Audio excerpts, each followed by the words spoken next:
ಸಮಸ್ತ ನಾಡಿನ ಜನತೆಗೆ ಎಸ್ ಪಿ ಸೂರ್ಯಂ ಮಾಡುವ ನಮಸ್ಕಾರಗಳು. ಶುಭೋದಯ, ಶುಭ ದಿನ ಅಂತ ಹೇಳ್ತಾ ಎಸ್ ಪಿ ಸೂರ್ಯಂ ಲೈವ್ ಸ್ಟುಡಿಯೋ ಚಾನಲ್ಗೆ ತಮ್ಮೆಲ್ಲರಿಗೆ ಸ್ವಾಗತ ಸುಸ್ವಾಗತವನ್ನು ಕೋರ್ತಾ ಇದ್ದೇನೆ. ಹಾಗೂ ಇವತ್ತಿನ ವಿಷಯದಲ್ಲಿ ಇವತ್ತಿನ ಸಂಚಿಕೆಯಲ್ಲಿ ನನ್ನ ಲೈಫ್ ಜರ್ನಿಯ ಬಗ್ಗೆ ಎಪಿಸೋಡ್ 5 ಮುಂದುವರಿಸ್ತಾ ಇದ್ದೀನಿ ಫ್ರೆಂಡ್ಸ್. ದಯವಿಟ್ಟು ವಿಡಿಯೋಗಳು ನೋಡ್ತಾ ಇದ್ದೀರಾ. ಇನ್ನು ಆದಷ್ಟು ಹೆಚ್ಚು ನನ್ನ ಲೈಫ್ ಸ್ಟೋರಿ ಬಗ್ಗೆ ಎಪಿಸೋಡ್ಗಳು 1, 2, 3, 4 ಮುಗಿದಿದೆ. ಆದಷ್ಟು ವಿಡಿಯೋಗಳು ಪೂರ್ತಿ ನೋಡಿ ಮತ್ತು ನನ್ನ ಎಕ್ಸ್ಪೀರಿಯನ್ಸ್ ಬಗ್ಗೆ ತಮಗೆ ಏನಾದರೂ ಒಂದು ಅರಿವು ಮೂಡುತ್ತಂತ ಹೇಳ್ತಾ, ಆಮೇಲೆ ನೀವು ಸಬ್ಸ್ಕ್ರೈಬ್ ಮಾಡ್ಕೊಳ್ಳಿ ಹಾಗೂ ನಿಮ್ಮ ಸ್ನೇಹಿತರುಗಳಿಗೂ ಸಬ್ಸ್ಕ್ರೈಬ್ ಮಾಡಿ ಅಂತ ಹೇಳ್ತೀನಿ ಫ್ರೆಂಡ್ಸ್. ಬನ್ನಿ ನನ್ನ ಲೈಫಿನ ಜರ್ನಿ ಬಗ್ಗೆ ಮುಂದುವರ್ಸೋಣ. ಎಪಿಸೋಡ್ 4ರಲ್ಲಿ ಏನು ಹೇಳ್ತೀನಿ ಕೊನೆಯದಲ್ಲಿ, ನನ್ನ ತರಬೇತಿ 2007ರಿಂದ 2008ರಲ್ಲಿ 10 ತಿಂಗಳ ಅವಧಿಯ ತರಬೇತಿ 2007ರಿಂದ 2008ರಲ್ಲಿ ಕೊನೆಗೊಳ್ಳುತ್ತದೆ. ನನ್ನ ತರಬೇತಿಯ ಪತ್ರ ವಿತರಣೆ ಅಂದರೆ ಸರ್ಟಿಫಿಕೇಟ್ ವಿತರಣೆ ಆಗಿ 1 ವಾರ 10 ದಿನ ಏನು ಇರ್ತೀವಿ ಡೇಟ್ ಕಂಪ್ಲೀಟ್ ಆಗೋಕ್ಕೆ. 1 ವಾರ 10 ದಿನದಲ್ಲಿ ಇನ್ನೊಬ್ಬರು ಭಾಳ ವಿಶೇಷ ವ್ಯಕ್ತಿನೇ ಹೇಳ್ಬೋದು. ಅವ್ರ ಹೆಸರು ಬಂದ್ಬಿಟ್ಟು ನಾಡೋಜ ಎಲ್ ನಾರಾಯಣ ರೆಡ್ಡಿ ಅಂತ ಹೇಳ್ಬಿಟ್ಟು. ಇವ್ರು ಬಂದ್ಬಿಟ್ಟು ಮಾರನೇನಹಳ್ಳಿ ಶ್ರೀನಿವಾಸಪುರದ ಹತ್ರ ಫ್ರೆಂಡ್ಸ್. ಇರೋದು ಮಾರಲೇನಹಳ್ಳಿ ಶ್ರೀನಿವಾಸಪುರದ ಹತ್ರ. ಶ್ರೀನಿವಾಸಪುರ ಅಂದರೆ ದೊಡ್ಡಬಳ್ಳಾಪುರ. ಅಲ್ಲಿ ದೊಡ್ಡಬಳ್ಳಾಪುರದಿಂದ ಒಂದು 12 ಕಿಲೋಮೀಟರ್ ಇದೆ ಫ್ರೆಂಡ್ಸ್ ಇವ್ರ ಫಾರ್ಮು. ಈ ವ್ಯಕ್ತಿ ಬಗ್ಗೆ ಹೇಳಬೇಕಂತಂದರೆ ತುಂಬ ವಿಶೇಷ ಅಂದರೆ ವಿಶೇಷನೇ ಫ್ರೆಂಡ್ಸ್. ಇವರು ಒಂಥರ ನಮ್ಮ ನೈಸರ್ಗಿಕ ಕೃಷಿಯ ಪಂಡಿತರೇ ಅಂತಲೇ ಹೇಳ್ಬೋದು. ಆಮೇಲೆ ಇವರು ಹುಟ್ಟಿದ್ದು ಬಂದುಬಿಟ್ಟು 1935ರಲ್ಲಿ. ಕೃಷಿನ ಇವರು 1972ರಿಂದನೇ ಇವರು ಕೃಷಿನ ಶುರು ಮಾಡ್ತಾರೆ. ಅಂದರೆ ನೈಸರ್ಗಿಕ ಕೃಷಿ, ಗೋ ಆಧಾರಿತ ನೈಸರ್ಗಿಕ ಕೃಷಿ ಅಂತ ಹೇಳ್ಬಿಟ್ಟು ಮಾಡ್ತಾರೆ. ಅಂದರೆ ಸರ್ ನಮಸ್ಕಾರ. ಇವರು ಕೂಡ ನಮ್ಮಿಂದ ಅಗಲಿದ್ದಾರೆ friends. Sir I miss you sir, I miss you lad sir. ನೀವೇನು 1 ದಿನದ ತರಬೇತಿ ನಮ್ಮ ಜೊತೇಲಿ ಹಂಚ್ಕೊಂಡಿದ್ದೀರಾ, ಅದು ನಾನು ಜೀವನ ಪೂರ್ತಿ ಅಳವಡಿಸ್ಕೊಳ್ತೀನಿ. ಮತ್ತು ಇನ್ನು ನನ್ನ ಕೈಲಾದಷ್ಟು ಜನರಿಗೆ ನಾನು ನಿಮ್ಮ ಜೊತೆ ಏನು ಈ ತರಬೇತಿನ ಕಲ್ತ್ಕೊಂಡಿದ್ದೀನಿ, ಇದರ ಬಗ್ಗೆ ನಾನು ಅವರಿಗೂ ಕೂಡ ನಾನು ಅರಿವು ಮೂಡಿಸ್ತೀನಿ ಅಂತ ಹೇಳ್ತಾ ನಮಸ್ಕಾರ ಮಾಡ್ತಾಯಿದ್ದೀನಿ. ಇವ್ರ ಬಗ್ಗೆ ಎಷ್ಟು ಮಾತಾಡಿದ್ರೂ ಕಡಿಮೆ ಫ್ರೆಂಡ್ಸ್. ತುಂಬ ಒಳ್ಳೆಯ ವ್ಯಕ್ತಿ, ತುಂಬ ಸರಳ ಜೀವಿ ಅಂತಲೇ ಹೇಳ್ಬೋದು. ನೀವು ಯೂಟ್ಯೂಬಲ್ಲಿ ಇವ್ರ ಬಗ್ಗೆ ನೀವು ಮಾಹಿತಿ ತಿಳ್ಕೊಬೇಕಂತಂದರೆ ನಾಡೋಜ ಎಲ್ ನಾರಾಯಣ ರೆಡ್ಡಿ ಅಂತ ಹೇಳ್ಬಿಟ್ಟು ಸರ್ಚ್ ಮಾಡಿ ಬರುತ್ತೆ. ಇವ್ರದ್ದು ಕೂಡ ಚಾನಲ್ ಇದೆ. ಇವ್ರ ಚಾನಲ್ಲು ಸಬ್ಸ್ಕ್ರೈಬ್ ಮಾಡ್ಕೊಳ್ಳಿ ಅಂತ ಹೇಳ್ತೀನಿ. ಆಮೇಲೆ ಇವ್ರ ಯೂಟ್ಯೂಬ್ ಚಾನಲ್ ನೀವು ಹೋಗಿ ಹುಡುಕಿದ್ರೆ ನಿಮಗೆ ಒಂದು ನೈಸರ್ಗಿಕ ಕೃಷಿಯ ಒಂದು ಭಂಡಾರ ಅಂತ ಹೇಳ್ಬಿಟ್ಟು ಏನು ಹೇಳ್ತೀವಲ್ಲ, ಒಂದು ಭಂಡಾರ ಥರನೇ ಇವ್ರ ಹತ್ರ ಎಲ್ಲ ಮಾಹಿತಿಗಳು ನೀವು ಕಲೆ ಹಾಕ್ಬೋದು. ಮತ್ತು ನಿಮ್ಮ ಜೀವನದಲ್ಲಿ ಕೂಡ ರೂಢಿಸ್ಕೊಂಡ್ರೆ ತುಂಬ ಒಳ್ಳೆಯದು ಅಂತ ಹೇಳ್ಬಿಟ್ಟು ಹೇಳ್ತೀನಿ. ಅದೇ ನಾನು ಅಲ್ಲಿ ತರಬೇತಿ ಆದಮೇಲೆ ಒಂದು 10ರಿಂದ 12 ದಿನ ನನ್ನ ಡೇಟ್ ಕೊನೆಗೊಳ್ಳಿಕ್ಕಿರುತ್ತೆ. ಆ ಟೈಮಲ್ಲಿ ಇವ್ರನ್ನ ಕರ್ಕೊಂಬಂದು ಒಂದು ದಿನ ಇವರು ನಮಗೆ ಟ್ರೈನಿಂಗ್ ಮಾಡ್ತಾರೆ. ಅಲ್ಲಿ ಬಂದುಬಿಟ್ಟು ನಮ್ಮ ತರಬೇತಿಯಲ್ಲಿ ಬಂದುಬಿಟ್ಟು ಅಂದರೆ ಅವರು ಹೇಳಬೇಕಂತಂದರೆ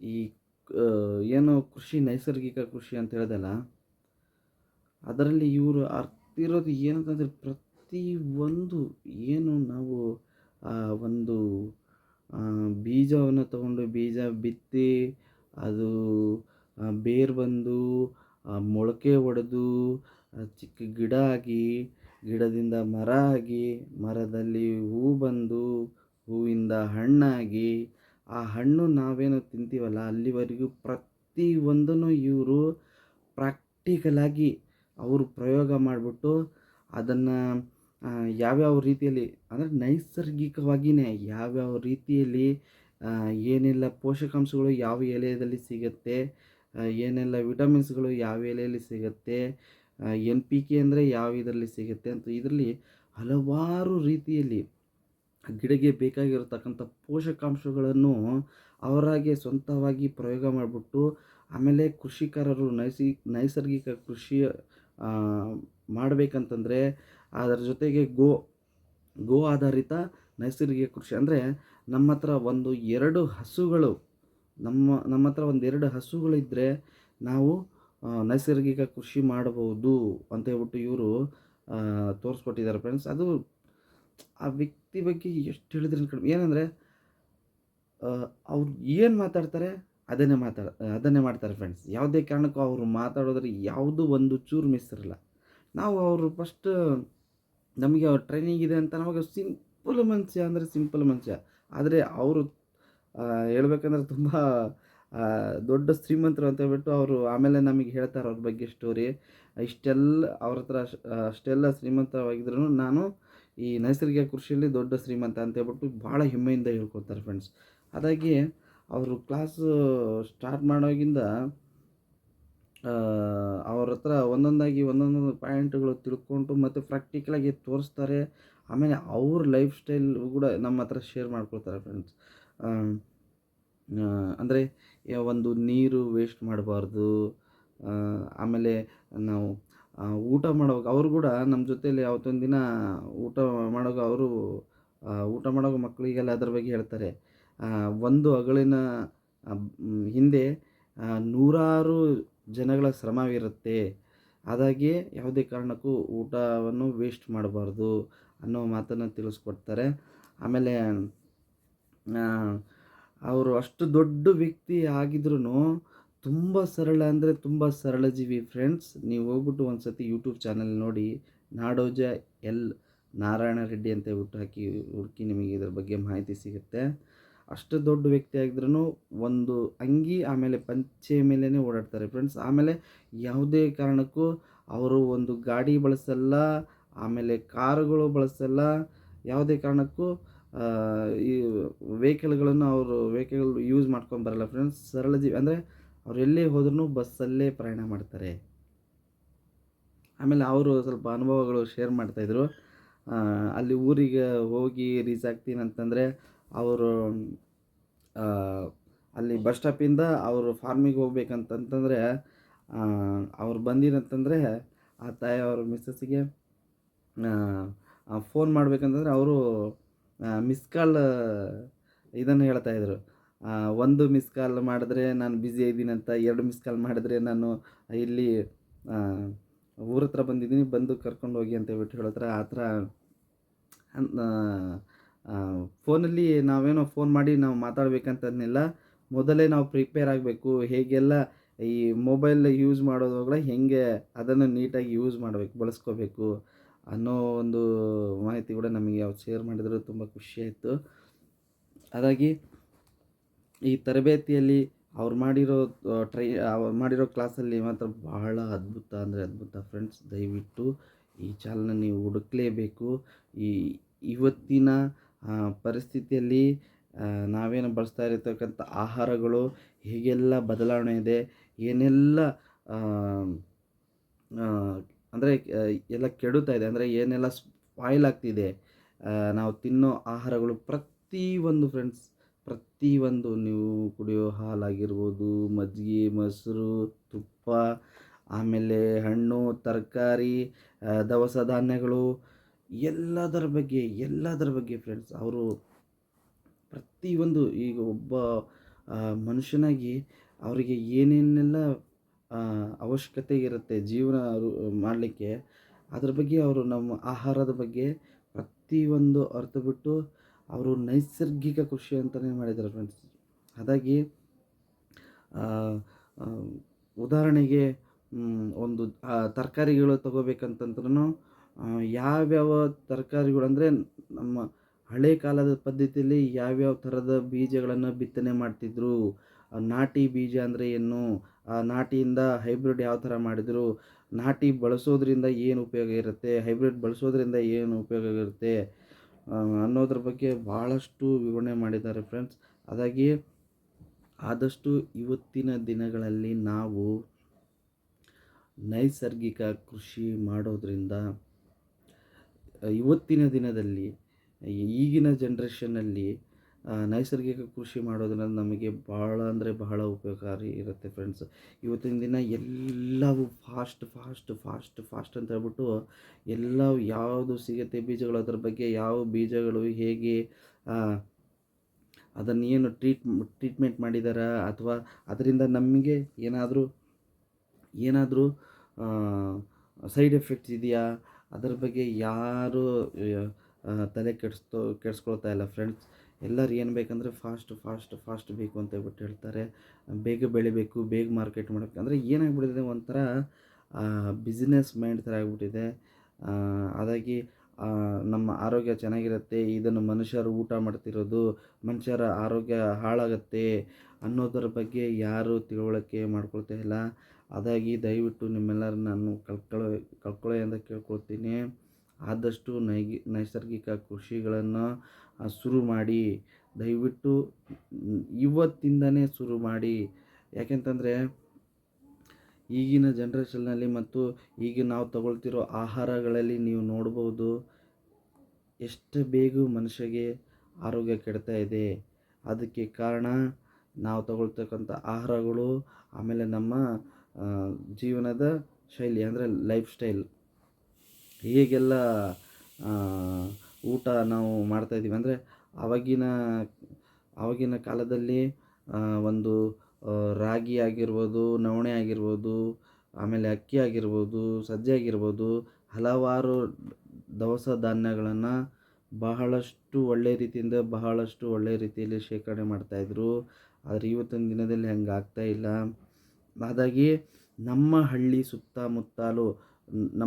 ಸುತ್ತಮುತ್ತಲು ಏನೆಲ್ಲ ನಾಟಿ ಸೀಡ್ಸ್ ಬೀಜಗಳು ಸಿಗ್ತವೆ, ಆದಷ್ಟು ಆ ಬೀಜಗಳನ್ನು ಕಲೆಕ್ಟ್ ಮಾಡಿ ಅದನ್ನು ಉಳಿಸ್ಕೊಳ್ಳಿ. ಮುಂದಿನ ಜನ್ರೇಷನ್ಗೆ ಕೂಡ ನಾವು ಅದನ್ನೇ ಬೆಳೆಸ್ಕೊಂಡು ಹೋಗಬೇಕು ಅಂತೇಳ್ಬಿಟ್ಟು ತಮ್ಮಲ್ಲಿ ನಾನು ವಿನಂತಿಸಿಕೊಳ್ತೇನೆ. ಆದರೆ ಆ ತರಕಾರಿದಾಗಲಿ, ದವಸ ಧಾನ್ಯಗಳದಾಗಲಿ, ಆಮೇಲೆ ಹಣ್ಣಿಂದು ಆಗಲಿ ನೋಡಿ, ಇವತ್ತಿನ ದಿನದಲ್ಲಿ ಉದಾಹರಣೆ ಹಣ್ಣುಗಳು ಕೂಡ ತಗೋಬೇಕಂತಂದರೆ ಅದು ಕೂಡ ಫಾಸ್ಟ್ ಅಂತ ಹೇಳ್ತಾ ಇದ್ದಾರೆ. ಎಲ್ಲ ಏನೋ ಗ್ರಾಫ್ಟಿಂಗ್ ಅಂತೆ, ಆಮೇಲೆ ಏನೇನೋ ವಿಧಗಳು ಹೊಸದಾಗಿ ಬರ್ತಿದೆ. ಆದರೆ ಹೊಸದಾಗಿ ಬರಲಿ, ಆ ಹೊಸದಾಗಿ ಬರೋದ್ರಿಂದ ಯಾವುದು ಒಳ್ಳೆಯದಾಗ್ತಿದೆ ನಮ್ಮ ಆರೋಗ್ಯಕ್ಕೆ, ಯಾವುದು ಒಳ್ಳೆಯದಾಗ್ತಿಲ್ಲ ಅದನ್ನು ಕೂಡ ನಾವು ಸ್ವಲ್ಪ ಗಮನದಲ್ಲಿ ಇಟ್ಕೊಂಡು ಬಳಸಬೇಕಾಗತ್ತೆ ಫ್ರೆಂಡ್ಸ್. ಹಾಗಾಗಿ ಇದರ ಜೊತೆಗೆ ಈ ಹಣ್ಣು ಆಯಿತು, ಆಮೇಲೆ ತರಕಾರಿ ಆಯಿತು, ಆಮೇಲೆ ದವಸ ಧಾನ್ಯಗಳಾಯಿತು, ಆಮೇಲೆ ಗೊಬ್ಬರಗಳು ಫ್ರೆಂಡ್ಸ್. ಅವರು ಹೇಳಿರ್ತಕ್ಕಂಥ ಕೆಲವೊಂದು ಟಿಪ್ಸ್ ಗೊಬ್ಬರದ ಬಗ್ಗೆ, ತರಕಾರಿಗೆ ಯಾವ ಥರ ಗೊಬ್ಬರಗಳು ಮತ್ತು ಯಾವ ಥರ ಅದು ಏನಿಲ್ಲ ಫ್ರೆಂಡ್ಸ್, ಎಲ್ಲಿ ದೂರದಿಂದ ತಗೊಂಡು ಮತ್ತು ಅದನ್ನು ಹುಡುಕಿ ನೂರಾರು ಕಿಲೋಮೀಟ್ರ್ ಹೋಗ್ಬಿಟ್ಟು ತಗೊಬರೋದಕ್ಕಂಥದ್ದು ಏನೂ ಇರಲ್ಲ. ನಾವೇನು ಹಳ್ಳಿಲಿರ್ತೀವಿ, ನಾವೇನು ಹೊಲ ಗದ್ದೆ ಮಾಡ್ತಾಯಿರ್ತೀವಿ, ನಮ್ಮ ಸುತ್ತಮುತ್ತಲೇ ನೈಸರ್ಗಿಕದಲ್ಲಿ ಬೆಳೆದಿರತಕ್ಕಂಥವೇ ಗಿಡ ಮರಗಳು. ಆದರೆ ಅದನ್ನು ನಾವು ತಿಳ್ಕೊಂಡ್ರೆ ನಮಗೆಲ್ಲ ಗೊತ್ತಾಗತ್ತೆ. ಅದಾಗಿ ತಿಳುವಳಿಕೆ ಇರಲ್ಲ. ದಯವಿಟ್ಟು ಸ್ವಲ್ಪ ಈ ನೈಸರ್ಗಿಕ ಕೃಷಿ ಬಗ್ಗೆ ತಿಳ್ಕೊಳ್ಳಿ. ಅದರಿಂದ ಈಗ ಬೇರೆಯವರಿಗೆ ನಾವು ಬಿಸ್ನೆಸ್ ಅಂತ ಮಾಡೋಕ್ಕಿಂತ ನಮ್ಮ ಮನೆ ಸಂಸಾರದಲ್ಲಿರುವ ನಮ್ಮ ಮನೆಯಲ್ಲಿರೋರಿಗೆ ಆರೋಗ್ಯದ ತೊಂದರೆಗಳು ಜಾಸ್ತಿ ಆಗ್ತಿದೆ ಇವತ್ತಿನ ದಿನದಲ್ಲಿ. ಹಾಗಾಗಿ ನಮ್ಮ ಮನೆ ಸಂಸಾರದಲ್ಲಿ ನಾವು, ನಮ್ಮ ಮಕ್ಕಳು, ತಂದೆ ತಾಯಿಯಂದಿರು, ಅವರ ಬಗ್ಗೆ ಕೂಡ ನಾವು ಯೋಚನೆ ಮಾಡ್ತಾ ಇಲ್ಲ. ನಮಗೇನಾಗ್ತಿದೆ ಇದರಿಂದ, ನಾವು ಏನು ಬಳಸ್ತಾ ಇದ್ದೀವಿ, ಇದು ಕೆಮಿಕಲ್ಲೋ ಅಥವಾ ನಾನ್ ಕೆಮಿಕಲ್ಲೋ, ಇದರಲ್ಲಿ ಏನು ಔಷಧಿ ಗುಣಗಳಿದೆ, ಇದರಿಂದ ಏನು ತೊಂದರೆ ಆಗ್ತಾಯಿದೆ ಅಂತ ಹೇಳ್ಬಿಟ್ಟು ತುಂಬ ಅಂದರೆ ತುಂಬ ಅದರ ಬಗ್ಗೆ ಯಾರೂ ತಲೆ ಕೆಡಿಸ್ಕೊಳ್ತಾ ಇಲ್ಲ. ಹಾಗಾಗಿ ನಾನು ಹೇಳ್ತಾ ಇದ್ದೀನಿ, ಇವತ್ತಿನ ದಿನದಿಂದನೇ ಶುರು ಮಾಡಿ ನೈಸರ್ಗಿಕ ಕೃಷಿಯನ್ನು ಆ, ಅಳವಡಿಸ್ಕೊಳ್ಳಿ ಅಂತ ಹೇಳ್ಬಿಟ್ಟು ನಾನು ಹೇಳ್ತೀನಿ ಫ್ರೆಂಡ್ಸ್. ಹಾಗೆ ನಾನೇನು ಈಗ ಗೊಬ್ಬರದ್ದು ಕೆಲವೊಂದು ಟಿಪ್ಸ್ಗಳು ಹೇಳೋದಲ್ಲ, ಅದು ಕೂಡ ಅವರು ನಮ್ಮ ಹತ್ರ ಭಾಳಷ್ಟು ಶೇರ್ ಮಾಡಿದ್ದಾರೆ. ಈ ಎರೆಹುಳು ಗೊಬ್ಬರ, ಆಮೇಲೆ ಎಲೆ ಗೊಬ್ಬರ. ಎಲೆ ಗೊಬ್ಬರಗಳಲ್ಲಿ ಭಾಳಷ್ಟು ಅಂದರೆ ಭಾಳಷ್ಟು ವಿಧವಾದ ಗೊಬ್ಬರಗಳಿದ್ದಾವೆ. ಅದು ಯಾವ್ಯಾವ ಎಲೆಗಳು ಬಳಸಿ ಗೊಬ್ಬರ ಮಾಡಿದ್ರೆ ಆ, ಆ, ಗಿಡ ಒಂದು ಬೀಜ ಹಾಕೋದ್ರಿಂದ ನಮಗೇನು ಮೊದಲು ಬೇರು, ಆಮೇಲೆ ಚಿಗುರು ಹೊಡೆಯೋದು, ಆಮೇಲೆ ಅದು ಗಿಡವಾಗಿ ಬೆಳೆಯೋದು. ಅದಕ್ಕೆ ಅವ್ರು ಹೇಳಿರತಕ್ಕಂಥ ವಿಧಾನದಲ್ಲಿ ಗಿಡ ಬೆಳಿಬೇಕು, ಆಮೇಲೆ ಅದಕ್ಕೆ ಯಾವುದೇ ತರಹದ ಕಾಯಿಲೆಗಳು ಕೂಡ ಬರಬಾರದು, ಆಮೇಲೆ ಅದಕ್ಕೆಲ್ಲ ಪೋಷಕಾಂಶಗಳು ಕೂಡ ಸಿಗಬೇಕು. ನೋಡಿ ಅವರು ಎಷ್ಟು ನೀಟಾಗಿ ಪ್ಲ್ಯಾನ್ ಅಂದರೆ ಎಷ್ಟು ಇದಾಗಿ ಅರಿತುಬಿಟ್ಟು ಅವರು ಪ್ರಾಕ್ಟೀಸ್ ಮಾಡಿ ಮಾಡಿ ಮಾಡಿ ಮಾಡಿ ಪ್ರತಿಯೊಂದು ಅದರಿಂದ ನಾನು ಅವರು ಒಂದು ನೈಸರ್ಗಿಕ ಕೃಷಿಯ ಒಂದು ಭಂಡಾರ ಅಂತಲೇ ಹೇಳಬಹುದು ಫ್ರೆಂಡ್ಸ್. ಹಾಗಾಗಿ ಅದರ ಬಗ್ಗೆ ನಮಗೆ ಆ ಥರ ಇದು ಕ್ಲಾಸಲ್ಲಿ ನಮಗೆ ತಿಳಿಸ್ಕೊಡ್ತಾರೆ. ಕೆಲವೊಂದು ಎಲೆಗಳನ್ನು ಬಳಸೋದ್ರಿಂದ ಗಿಡನೂ ಚೆನ್ನಾಗಿರುತ್ತೆ, ಪೋಷಕಾಂಶನೂ ಇರುತ್ತೆ, ಆಮೇಲೆ ಅದಕ್ಕೆ ರೋಗ ಕಾಯಿಲೆಗಳು ಬರಲ್ಲ. ಒಂದು ಬೀಜ ಅಂದರೆ ಒಂದು ಒಂದು ಮಗು ಇರೋ ಥರ ಫ್ರೆಂಡ್ಸ್. ಆ ಮಗುನ ಹೇಗೆಲ್ಲ ಜೋಪಾನ ಮಾಡ್ತೀವಿ ಅನ್ನೋ ರೀತಿಯಲ್ಲಿ ಅವರು ನಮಗೆ ಅದಕ್ಕೆ ಏನೆಲ್ಲ ಕಾಯಿಲೆಗಳು ಬಂದರೆ ಹೇಗೆಲ್ಲ ನಿವಾರಣೆ ಮಾಡಬೇಕು, ಹೇಗೆ ಆರೋಗ್ಯವಾಗಿ ಬೆಳೆಯಬೇಕು ಅನ್ನೋದನ್ನು ಒಂದು ಮಗುವನ್ನು ಉದಾಹರಣೆ ತಗೊಂಡು ಅವರು ನಮಗೆ ಕ್ಲಾಸಲ್ಲಿ ತಿಳಿಸ್ಕೊಡ್ತಾರೆ ಫ್ರೆಂಡ್ಸ್. ಹಾಗಾಗಿ ಅವ್ರ ಬಗ್ಗೆ ಆಮೇಲೆ ನಾನು ಕೂಡ ತಿಳ್ಕೊಳ್ತೀನಿ, ಏನಪ್ಪ ಇವರು ವ್ಯಕ್ತಿ ಹೀಗೆ ಇಷ್ಟೆಲ್ಲ ಹೇಳ್ತಾರಲ್ಲ ಏನು ಅಂತ ಹೇಳ್ಬಿಟ್ಟು.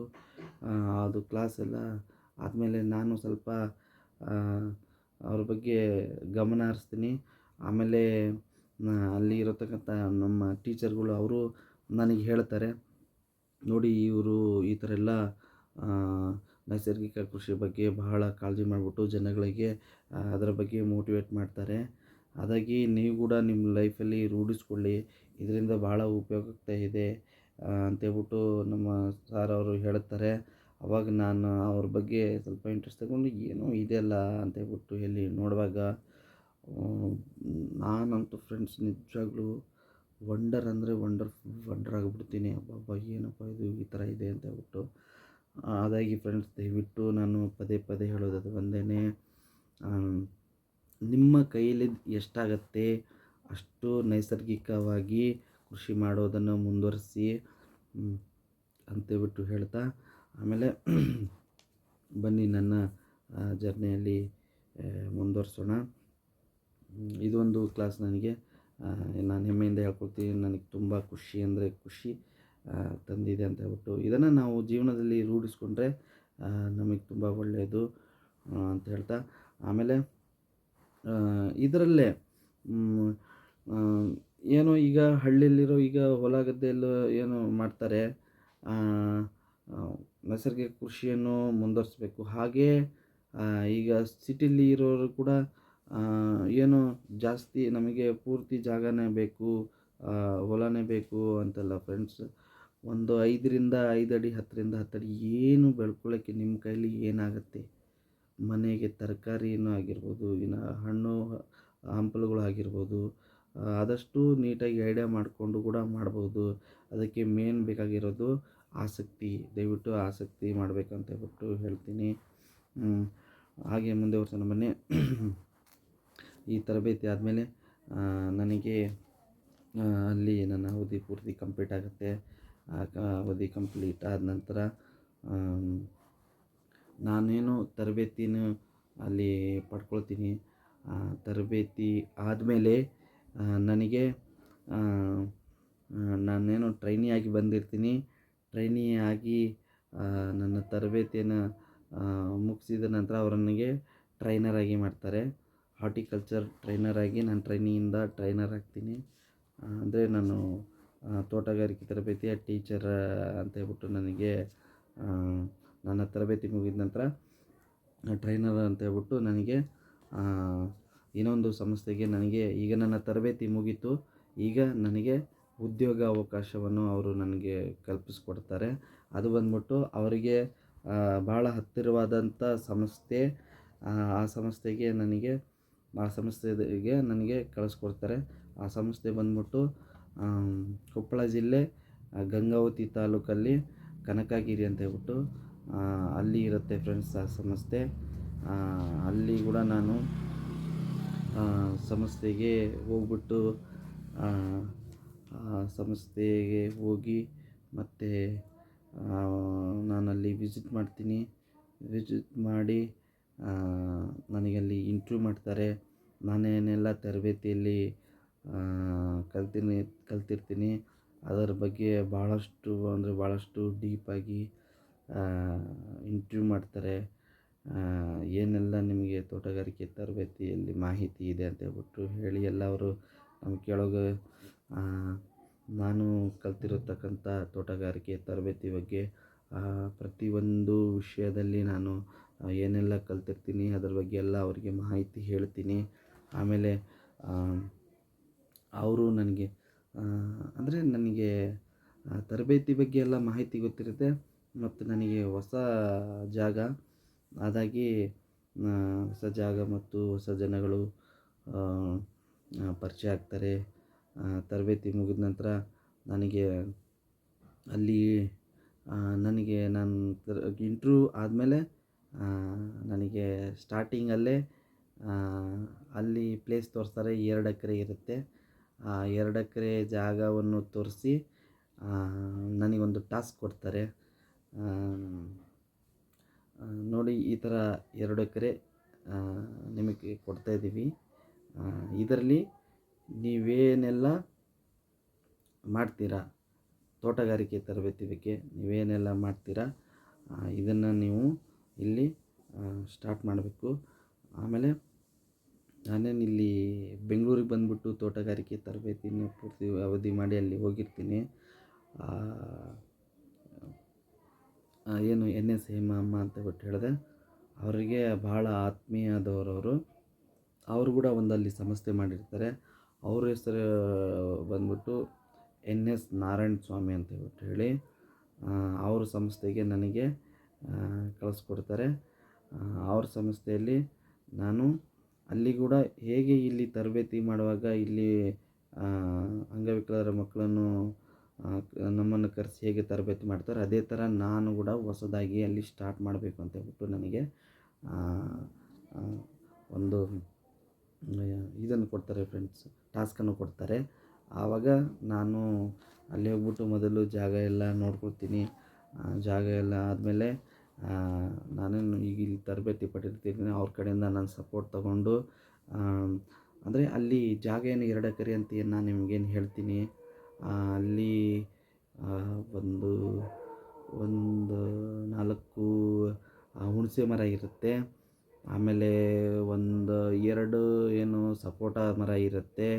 ಆಮೇಲೆ ಗ್ಲಿಸಿರಿಡಿ ಅಂತ ಹೇಳ್ಬಿಟ್ಟು ಗೊಬ್ಬರದ ಗಿಡ, ಆಮೇಲೆ ಬೇವಿನ ಮರ, ಈ ಥರ ಒಂದು 5-6 ವೆರೈಟಿ ಟ್ರೀಸ್ ವೆರೈಟಿ, ಒಂದು 5-6 ಟ್ರೀಸ್ ವೆರೈಟಿ ಇರುತ್ತೆ. ಅಂದರೆ ಅಲ್ಲಿ ಒಂದು ಆ ಥರ ಇರುತ್ತೆ. ಎಲ್ಲ ಒಂದು ಜಾಗದಲ್ಲಿ ಕೂಡ ಇರಲ್ಲ.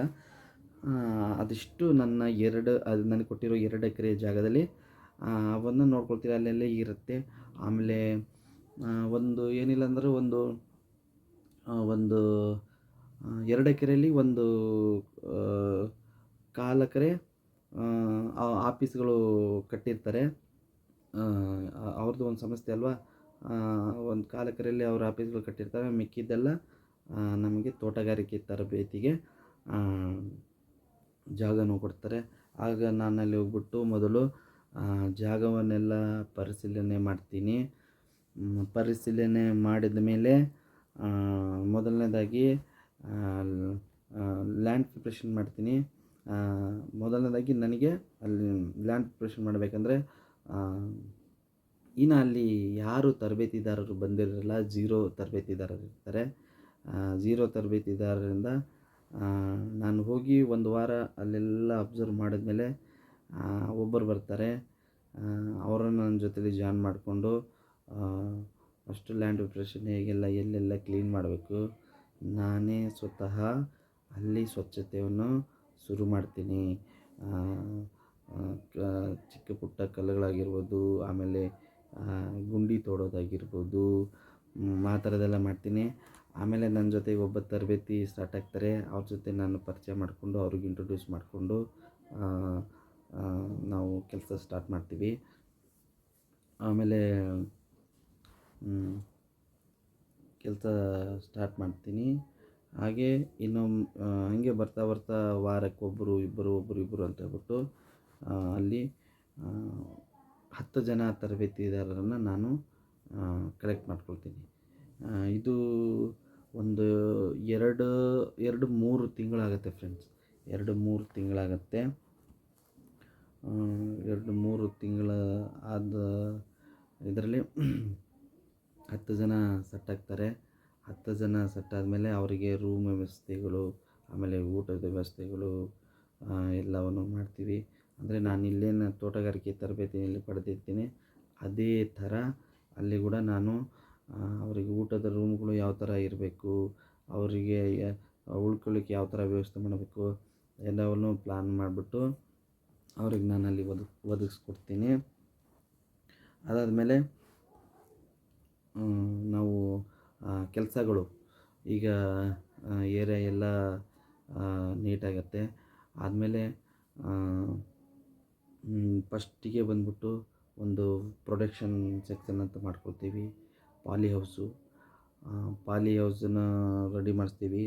ನಾನು ತರಬೇತಿ ಏನು ಪಡೆದಿರ್ತೀನಿ ಅವ್ರು ನನಗೆ ಸಪೋರ್ಟ್ ಮಾಡ್ತಾರೆ. ಅವ್ರ ಸಪೋರ್ಟ್ ತೊಗೊಂಡು ಏನೇನು ಸೆಕ್ಷನ್ಗಳು ಬೇಕು, ಪಾಲಿ ಹೌಸ್ ಆಗಿರಲಿ, ಆಮೇಲೆ ಮದರ್ ಪ್ಲ್ಯಾಂಟ್ಸ್ ಆಗಿರಲಿ, ಆಮೇಲೆ ವೆಜಿಟೇಬಲ್ ಬೆಡ್ಸ್ ಆಗಿರಲಿ, ಆಮೇಲೆ ಏನೆಲ್ಲ ನನಗೆ ಬೇಕಾಗುತ್ತೆ ಈ ಮೆಡಿಸಿನ್ ಪ್ಲ್ಯಾಂಟ್ಸ್ ಆಗಿರಲಿ, ಅವನ್ನೆಲ್ಲ ನಾನು ಅಲ್ಲಿ ಮಾಡ್ಕೊಳ್ತೀನಿ ಫ್ರೆಂಡ್ಸ್. ಹಲವಾರು ಇದಾವೆ ಅದರಲ್ಲಿ. ಏರಿಯಾ ವೈಸ್ ಎಲ್ಲ ಸೇಲ್ಸ್ ಸೆಕ್ಷನ್ ಆಗಿರಲಿ, ಆಮೇಲೆ ಡೈರಿ ಅಂತ ಬಿಟ್ಟು ಮಾಡ್ತಾರವರು. ಒಂದು ಎಮ್ಮೆಯನ್ನು ನಾನು ಅವ್ರಿಗೆ ಹೇಳಿರ್ತೀನಿ, ಈ ಥರ ಇರೋದ್ರಿಂದ ನಮಗೆ ಉಪಯೋಗ ಆಗುತ್ತೆ ಅಂತ ಹೇಳುವಾಗ ಒಂದು ಎಮ್ಮೆ ಕೂಡ ನಮಗೆ ಪ್ರೊವೈಡ್ ಮಾಡ್ತಾರೆ. ಆ ಎಮ್ಮೆಗೆ ಸಾಕೋಕ್ಕೆ ಅದಕ್ಕೇನೋ ಶೆಡ್ ಬೇಕು, ಅದು ಕೂಡ ಅವರು ಅನುಕೂಲ ಮಾಡಿಕೊಡ್ತಾರೆ. ಆಮೇಲೆ ಅದನ್ನು ನಾವು ಎಮ್ಮೆಯನ್ನು ಹೇಗೆಲ್ಲ ಶೆಡ್ಡುಗಳೆಲ್ಲ ರೆಡಿ ಮಾಡಿ ಮತ್ತು ಎಮ್ಮೆನೂ ಪ್ರೊವೈಡ್ ಮಾಡಿದ್ಮೇಲೆ ಎಮ್ಮೆದು ಒಂದು ಅದಕ್ಕೇನು ಮೇವು ಬೇಕು ಅವೆಲ್ಲ ಸೆಟಪ್ ಮಾಡ್ಕೊಳ್ತೀವಿ. ಅದಾದಮೇಲೆ ಒಂದೊಂದಾಗಿ ನಾವು ಸ್ಟಾರ್ಟ್ ಮಾಡ್ತೀವಿ ಫ್ರೆಂಡ್ಸ್. ನಮಗೆ ಮದರ್ ಪ್ಲಾಂಟ್ಗಳು ಬೇಕು, ಆಮೇಲೆ ಇದೇನು ವೆಜಿಟೇಬಲ್ ಬೆಡ್ಗಳಿಗೆ ಸೀಡ್ಸ್ ಬೇಕು. ಈ ಥರ ಏನು ನಮಗೆ ಅಲ್ಲಿ ಎಲ್ಲ ಸೆಕ್ಷನ್ ಏರಿಯಾ ವೈಸ್ಗಳು ಏರಿಯಾಗಳಾದಮೇಲೆ ಮದರ್ ಪ್ಲಾಂಟ್ಸು ತಂದು ಕೊಡ್ತಾರೆ, ಪ್ಲಾಂಟಿಂಗ್ ಮಾಡ್ತೀವಿ. ಆಮೇಲೆ ವೆಜಿಟೇಬಲ್ ಸೀಡ್ಸ್ ತರ್ತಾರೆ, ಅದನ್ನು ಶೋ ಮಾಡಿಸ್ತೀನಿ, ಅದರ ಬಗ್ಗೆ ಮಾಹಿತಿ ಹೇಳ್ಕೊಂಡು. ಆಮೇಲೆ ಪ್ಲಾಂಟ್ಸ್ ಎಲ್ಲ ಬಂದಮೇಲೆ ಪ್ಲಾಂಟಿಂಗ್ ಎಲ್ಲ ಆಗಿ ಸೆಟಪ್ ರೆಡಿ ಮಾಡ್ತೀವಿ ಫ್ರೆಂಡ್ಸ್. ಅಲ್ಲಿ ರೆಡಿ ಮಾಡಿದ್ಮೇಲೆ ಹಾಗಾಗಿ ಮದರ್ ಪ್ಲ್ಯಾಂಟ್ಸು ಮಾಡಲಿಕ್ಕೆ ಒಂದು 2 ತಿಂಗಳು ಹಿಡಿತೈತೆ ಫ್ರೆಂಡ್ಸ್. ಮದರ್ ಪ್ಲ್ಯಾಂಟ್ಸ್ ಎಲ್ಲ ಸೆಟ್ ಮಾಡ್ಕೊಳ್ತೀವಿ. ಮದರ್ ಪ್ಲ್ಯಾಂಟ್ ಸೆಟ್ ಮಾಡ್ಕೊಂಡು ನೆಕ್ಸ್ಟು ತರಬೇತಿನ ಶುರು ಮಾಡಬೇಕು. ಆಮೇಲೆ ಫ್ರೆಂಡ್ಸ್ ನಾನು ಇಂಟ್ರ್ವ್ಯೂಗೆ ಹೋಗ್ತೀನಿ ಅಂತ ಹೇಳ್ಬಿಟ್ಟು ನಿಮಗೇನು ಹೇಳ್ತೀನಿ. ಆ ಇಂಟ್ರ್ವ್ಯೂ ಎಲ್ಲ ಪಾಸಾಗಿ ಇದೆಲ್ಲ ಕೆಲಸಗಳು ಮಾಡುವಾಗ ಮೊದಲನೇ ನನ್ನ ಸ್ಯಾಲ್ರಿ ಬಂದುಬಿಟ್ಟು ಫ್ರೆಂಡ್ಸ್ 2008ರಲ್ಲಿ ಅದು ಒಂದು ಸಂಸ್ಥೆ ಆಗಿರುತ್ತೆ. ನಾನು 2008ರಲ್ಲಿ ನಾನು ಕೆಲಸಕ್ಕೆ ಜಾಯಿನ್ ಆಗುವಾಗ ನನಗೆ ನನ್ನ ಮೊದಲನೇ ಸ್ಯಾಲ್ರಿ ಬಂದುಬಿಟ್ಟು ₹2,500 ಇರುತ್ತೆ ಫ್ರೆಂಡ್ಸ್. ₹2,500 ಮುಂದುವರಿಸೋಣ. ಇವತ್ತಿಗೆ ಈ ಸಂಚಿಕೆ ಮುಕ್ತಾಯ ಮಾಡೋಣ. ಮತ್ತು ಇನ್ನು ಎಪಿಸೋಡ್ 6 ಮುಂದುವರಿಸ್ತೀನಿ. ಹಾಗೆ ನಿಮ್ಮೆಲ್ಲರ ಆಶೀರ್ವಾದ ಇರಬೇಕು. ದಯವಿಟ್ಟು ನನ್ನ ವಿಡಿಯೋ ನೋಡಿ. ಭಾಳಷ್ಟು ವಿಷಯಗಳು ನಿಮಗೆ ತಿಳಿಸ್ಕೊಡ್ತೀನಿ. ಈ ನೈಸರ್ಗಿಕ ಕೃಷಿ ಅಂತ ಹೇಳ್ಬಿಟ್ಟು ಏನು ಹೇಳಿದ್ವಿ, ಮತ್ತು ಈ ತೋಟಗಾರಿಕೆ ಬಗ್ಗೆ ಏನು ಹೇಳಿದ್ವಿ, ಅದರ ಜೊತೆಗೆ ಅಂಗವಿಕಲರಾಗಿ ಏನೆಲ್ಲ ಯಾವ್ಯಾವೆಲ್ಲ ಕೆಲಸಗಳು ಹೇಗೆಲ್ಲ ಮಾಡ್ತಾರೆ ಅನ್ನೋದ್ರ ಬಗ್ಗೆ ನಿಮಗೆ ತಿಳಿಸ್ಕೊಡ್ತೀನಿ. ಹಾಗೆ ನನ್ನ ವಿಡಿಯೋ ನೋಡಿ ಶೇರ್ ಮಾಡಿ ಸಬ್ಸ್ಕ್ರೈಬ್ ಮಾಡಿ ಅಂತ ಹೇಳ್ತಾ ಧನ್ಯವಾದಗಳು.